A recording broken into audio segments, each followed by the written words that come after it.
बहुत सारे लीडर्स ऐसे हैं जिनको जनरल सीट पे काबिलियत के हिसाब से अगर विनेबिलिटी है तो उसको लड़ाया जाता है। और अभी हम लोग हर चुनाव के अंदर ये मांग करते हैं कि जो जनरल सीट है वहाँ पर अगर कोई काबिल एससी समाज का, एसटी समाज का कोई कैंडिडेट है उसको प्रमोट करके चुनाव लड़ने का मौका दिया जाए। जो वो बता रहे हैं अपोजिशन की लोग क्या बात कर रहे हैं, हम उनके हिसाब से नहीं चलते। उनके हिसाब से तो तानाशाह अंदाज में सरकार चला रहे हैं, तानाशाह अंदाज में वो संगठन चलाते हैं।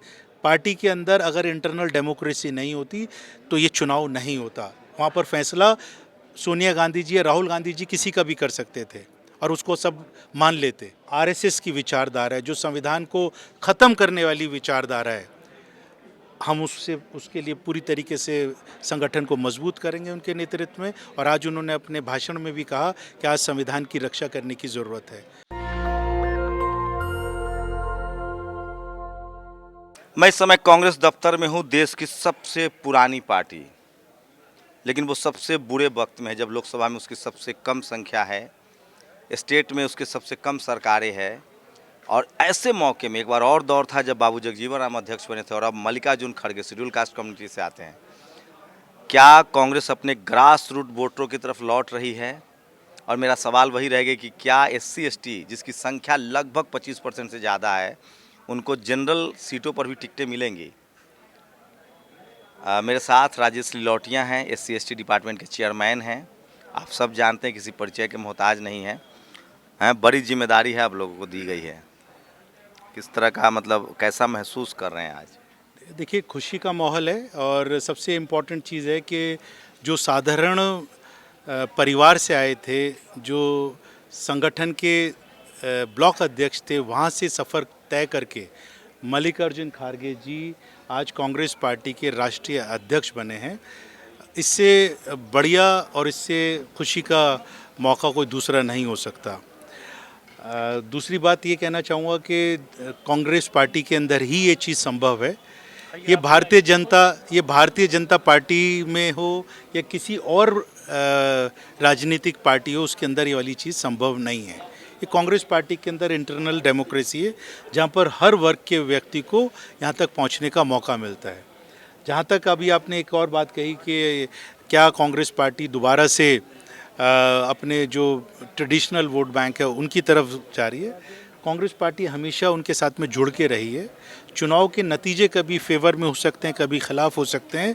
ये चुनाव की प्रक्रिया है। चुनाव के अंदर कोई हारता है, कोई जीतता है, वो मायने नहीं रखता। लेकिन हमारी भावना क्या है हमारे लोगों के लिए, जो SC ST OBC माइनॉरिटी, जो वंचित समाज है, शोषित समाज है, महिलाएं हैं, नौजवान हैं, किसान हैं, इन लोगों के लिए हमारी पॉलिसीज़ रही हैं, प्रोग्राम्स रहे हैं। आज़ादी के बाद से लेकर अब तक जितना भी विकास इस समाज के अंदर हुआ है, इन सभी वर्गों के लिए हुआ है, वो सिर्फ कांग्रेस पार्टी ने किया। बीच में कहाँ डिस्कनेक्ट हो गए आप लोग? देखिए, और वजह क्या रही? कहीं कुछ कमी तो रही, कुछ डिस्कनेक्ट, आपने शब्द इस्तेमाल किया, कुछ हो सकता है कहीं डिस्कनेक्ट हुआ हो। और लोग भी कई बार एक एंटी इनकम्बेंसी जिसको बोलते हैं कि जब कई बार हम लोग सरकार में रहते हैं तो कुछ लोगों की नाराज़गी भी हो सकती है, कुछ हमारी कमियां भी कहीं हो सकती हैं। और हमको इंट्रोस्पेक्शन करने का भी मौका मिला।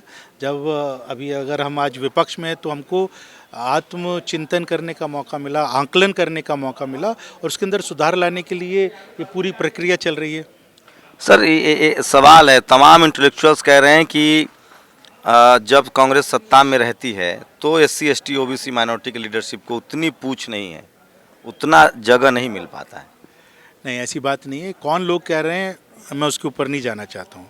हमको मालूम है क्योंकि हम कांग्रेस पार्टी का हिस्सा हैं और कांग्रेस की जितनी भी पॉलिसीज़ हैं, जब कांग्रेस की सरकारें रही हैं, चाहे वो इंदिरा गांधी आवास योजना रही हो, राजीव गांधी आवास योजना रही हो, जो गरीबों को और दलित समाज के लोगों को ज़मीन देने का बात हुई हो, उनको रहने के मकान देने की बात हुई, सब कांग्रेस पार्टी की पूरी पॉलिसीज़ रही हैं। उसके अंदर जो मनरेगा भी है वो उसी समाज के लोगों को 100 दिन की गारंटी वाला रोज़गार देने की पॉलिसी थी वो। तो ये जितनी भी पॉलिसीज़ बनती हैं वो सरकार के वक्त में ही बनी है ऐसा नहीं है कि कांग्रेस पार्टी सिर्फ तभी याद करती है जब विपक्ष में होती है। तो फिर आप कैसे मैसेज कन्वे करेंगे, क्योंकि इस देश में ये सबसे बड़ी सच्चाई है कि शेड्यूल कास्ट शेड्यूल ट्राइब लगभग 25% से ज़्यादा है, कुछ राज्यों में तो 40% तक संख्या है। मैसेज कैसे कन्वे कर पाएंगे आप लोग, क्योंकि आप लोग के पास ना टीवी है, अब ना अखबार रहा, दूसरा कोई माध्यम नहीं है। उसके लिए जो राहुल गांधी जी ने अभी भारत जोड़ो यात्रा चलाई है कन्याकुमारी से कश्मीर तक, वो एक संदेश है कि हमें लोगों के साथ में संपर्क करना है। पूरे देश के लोग आज कनेक्ट हो रहे हैं और आज कांग्रेस के कार्यकर्ताओं का भी ये कर्तव्य बनता है कि जब हमारे लीडर, हमारे नेता 3500 किलोमीटर पदयात्रा कर रहे हैं तो हम लोगों को भी लोगों के बीच में जाना होगा, संपर्क करना होगा। राजेश जी, आप तो बहुत करीबी है आला कमान के, आप बताइए कि जब बुरे वक्त में कांग्रेस थी तो आपके यहाँ से सवर्ण नेता गए, सारी पार्टियों में गए, लेकिन शेड्यूल कास्ट के नेता आए, दूसरी पार्टियों से भी आए। राहुल प्रियंका के खिलाफ, राहुल गांधी और सोनिया गांधी जी के खिलाफ जब जांच चल रही थी तो आप लोग सड़कों पर हैं। क्या ये पार्टी मानती है कि ये कम्युनिटी कम से कम जहाँ रहती है वहाँ ईमानदारी से रहती है? बिल्कुल, इसमें कोई शक नहीं और इस बात का हमको गर्व है कि जो हमारे लोग हैं वो ईमानदारी से, वफादारी के नाम पर सर कटा सकते हैं। सर, हाँ, सर कटा सकते हैं लेकिन सर झुका नहीं सकते। और दूसरी चीज़ क्या है कि इस कौम के अंदर नो डाउट कि ईमानदारी भी है, वफादारी भी है और कांग्रेस पार्टी के लिए ये हमेशा वफादारी तो कटप्पा टाइप का है, मतलब अपना सब बर्बाद हो जाए, मर जाए, लेकिन है तो रहेंगे। बिल्कुल। तो क्या इसका रिवॉर्ड मिलेगा? क्या वक्त आ गया है कि SC ST जिसकी संख्या 25% से ज़्यादा है, एक तरफ सत्ता, मोदी जी कह रहे हैं कि हम इसका रिवॉर्ड इससे बड़ा क्या लेंगे कि हमारा राष्ट्रीय अध्यक्ष ही जनरल सीटों पर टिकट मिलेगा सर, जनरल सीटों पर टिकट मिलेगा SC ST को। बिल्कुल, जहाँ पर शिंदे साहब जनरल सीट से चुनाव लड़ते थे और बहुत सारे ऐसे लीडर्स हैं, गायकवाड़ साहब ने जनरल सीट से चुनाव लड़े, बहुत सारे लीडर्स ऐसे हैं जिनको जनरल सीट पे काबिलियत के हिसाब से अगर विनेबिलिटी है तो उसको लड़ाया जाता है। और अभी हम लोग हर चुनाव के अंदर ये मांग करते हैं कि जो जनरल सीट है वहाँ पर अगर कोई काबिल SC समाज का, ST समाज का कोई कैंडिडेट है उसको प्रमोट करके चुनाव लड़ने का मौका दिया जाए। सोचिए, आज वक्त बदला जरूर है, मैं बार बार कहता हूं कि 20वीं सदी डॉक्टर अंबेडकर की सदी होगी, लेकिन आज कांग्रेस में दूसरी बार एक शेड्यूल कास्ट कम्युनिटी से आने वाले दूसरी बार अध्यक्ष बने। इस देश में 25 से 30% आबादी SC ST की है, लेकिन आज भी वो राजनीति का अपराधीकरण नहीं हुआ है, राजनीति का पैसाकरण इतना हो गया है कि SC ST के लोग आज भी रिजर्व सीटों तक सीमित हैं।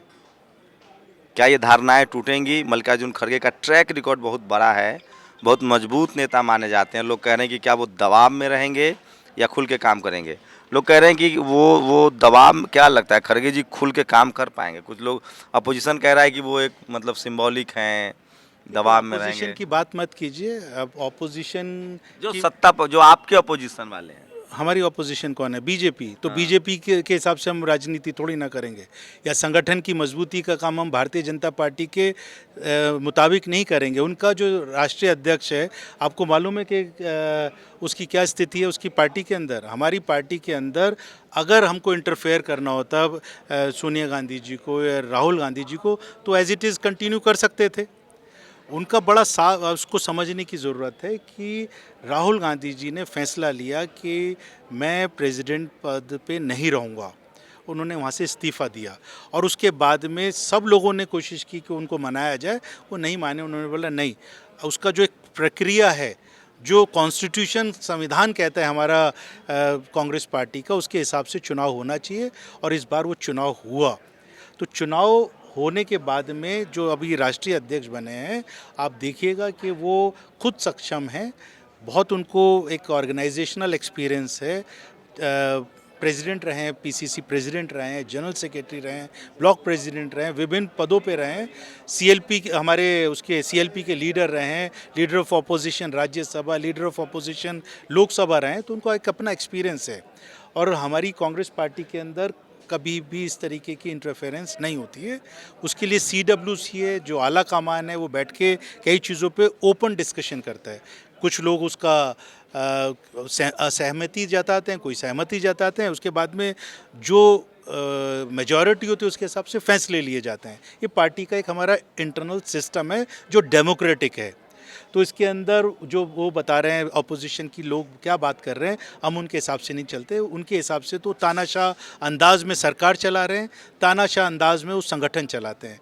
पार्टी के अंदर अगर इंटरनल डेमोक्रेसी नहीं होती तो ये चुनाव नहीं होता। वहाँ पर फैसला सोनिया गांधी जी या राहुल गांधी जी किसी का भी कर सकते थे और उसको सब मान लेते, लेकिन यहाँ पर उन्होंने बोला नहीं, चुनाव होना चाहिए और सब लोगों को अधिकार दिया कि आप जिस मर्जी को वोट डालिए। उस वोट जितने ज़्यादा जो खारगे साहब को वोट पड़े, जीते, आज वो अध्यक्ष हैं और अपने हिसाब से चुनाव संगठन चलाएंगे। हमें पूरी उम्मीद है कि खारगे साहब के नेतृत्व में कांग्रेस पार्टी मजबूत होगी, आगे बढ़ेगी और आने वाले समय के अंदर हम लोग उस विचारधारा को, जो आरएसएस की विचारधारा है, जो संविधान को ख़त्म करने वाली विचारधारा है, हम उसके लिए पूरी तरीके से संगठन को मजबूत करेंगे उनके नेतृत्व में। और आज उन्होंने अपने भाषण में भी कहा कि आज संविधान की रक्षा करने की ज़रूरत है और उस संविधान की रक्षा करने के लिए कांग्रेस का हर कार्यकर्ता पूरी तरीके से मजबूत है। तो सोचिए, मैं बार बार कहता हूं कि 21वीं सदी संविधान की भी सदी होगी, डॉक्टर अंबेडकर की भी सदी होगी। धीरे धीरे ही सही राजनीति जो है, लोकतंत्र जो है वो महीन पिसता है। देर सवेर तमाम पॉलिटिकल पार्टियों को, जो बहुसंख्यक आबादी है इस देश की, जिसको शोषित वंचित रखा गया है, जो सत्ता से भी दूर हैं, संसाधन से भी दूर हैं, उनका वक्त आएगा। और उसी कड़ी में आप देख सकते हैं कि अब कांग्रेस के जो अध्यक्ष हैं वो शेड्यूल कास्ट कम्युनिटी से हैं, मल्लिकार्जुन खड़गे। दूसरी बार है जब देश की सबसे पुरानी पार्टी की जिम्मेदारी जो है वो शेड्यूल कास्ट लोगों को मिली है। पूरी बातचीत पर आप लोग की क्या प्रतिक्रिया? आपकी प्रतिक्रिया भी बहुत ज़रूरी है। कैमरामैन आशीष के साथ शंभू कुमार सिंह, नेशनल दस्तक, दिल्ली। नेशनल दस्तक की आपसे गुजारिश है कि अगर इसको बचाना चाहते हैं तो नेशनल दस्तक को सब्सक्राइब करने के लिए रेड कलर के सब्सक्राइब बटन को दबाएं, फिर बेल आइकन की घंटी दबाएं। नेशनल दस्तक को बचाने के लिए बहुत ज़रूरी है कि हर खबर को शेयर करें, लाइक करें, कमेंट जरूर करें।